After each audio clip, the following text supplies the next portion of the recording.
et l'USPACOM devient le commandement américain pour la région Indo-Pacifique. Pendant longtemps, il a été question de la zone Asie-Pacifique pour désigner une région allant de l'Australie au Japon, en passant par la Chine et le Vietnam. Or, depuis maintenant quelques années, l'expression Indo-Pacifique revient dans les discours et les rapports officiels. Un rapport du Sénat, relatif à l'Australie et publié en décembre 2016, avait ainsi évoqué un arc Indo-Pacifique. Cette expression a ensuite été reprise par la revue stratégique dès octobre 2017. Même chose de l'autre côté de l'Atlantique, où la stratégie nationale américaine, récemment dévoilée en janvier dernier, parle également de région Indo-Pacifique. Plusieurs raisons peuvent être avancées pour expliquer cette évolution.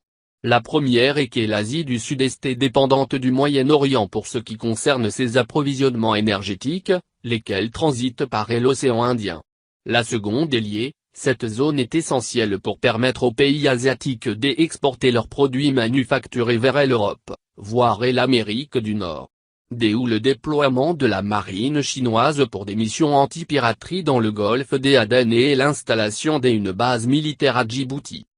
Un troisième raison est le projet de nouvelle route de la soie, Belt and Road Initiative, qui vise à permettre à la Chine d'accroître son influence en Asie centrale tout en favorisant ses échanges commerciaux avec l'Europe et l'Afrique. Pour cela, Pékin investit des sommes considérables, 1000 milliards de dollars, pour financer des infrastructures, comme celle du port pakistanais de Gwadar. En outre, la Chine applique une stratégie dite du collier de perles, qui consiste à développer pour sa marine des points d'appui dans les pays riverains et l'océan Indien, avec l'idée d'endiguer l'Inde, qui se pose en rival. Dans le même temps, New Delhi cherche également à connecter son économie aux pays d'Asie du Sud-Est, dans le cadre de la politique Look East Policy, devenue Act Est au début des années 2010. Aussi, pour prendre en compte ces évolutions, le commandement militaire américain pour le Pacifique, USPACOM, va changer d'appellation pour devenir l'US Indo-Pacific Command. Et l'annonce en a été faite le 30 mai par James Mattis, le chef du Pentagone, lors d'une cérémonie organisée à Pearl Harbor, Hawaï, à l'occasion d'une passation de commandement à la tête, justement, de l'USPACOM. En reconnaissance de la connexion croissante entre les océans Pacifique et Indien, nous changeons aujourd'hui le nom du commandement américain pour le Pacifique en commandement américain pour l'Indo-Pacifique, a expliqué M. Mattis. Depuis des décennies, ce commandement s'est adapté à de nombreuses reprises aux circonstances et aujourd'hui, nous poursuivons sur cette lancée, a-t-il ajouté. Pour autant, la zone de responsabilité de l'USPACOM, qui va de l'Inde à Hawaï, ne devrait pas être étendue, ce qui fait ce changement d'appellation est plus symbolique qu'autre chose. En attendant, l'une des priorités des États-Unis reste la mer de Chine méridionale, revendiquée dans sa quasi-totalité par Pékin alors que d'autres pays riverains y ont également des prétentions territoriales.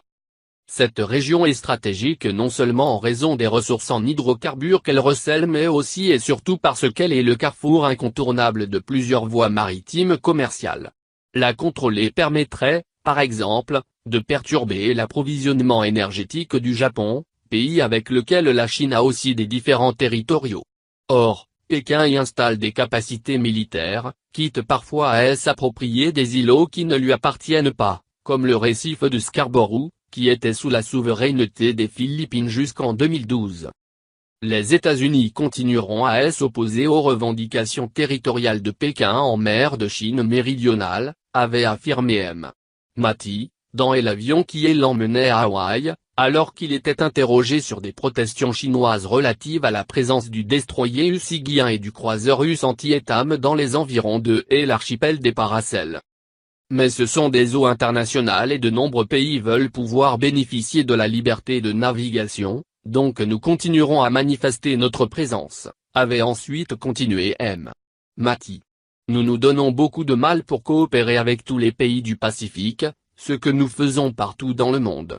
Mais nous nous opposerons à ce que nous considérons comme contraire aux lois internationales, avait-il poursuivi. Et le chef du Pentagone insisté, mais il faut que les inquiétudes soient exprimées non seulement par le gouvernement américain mais aussi par les autres pays concernés, qui s'inquiète beaucoup de la militarisation des îles en mer de Chine méridionale.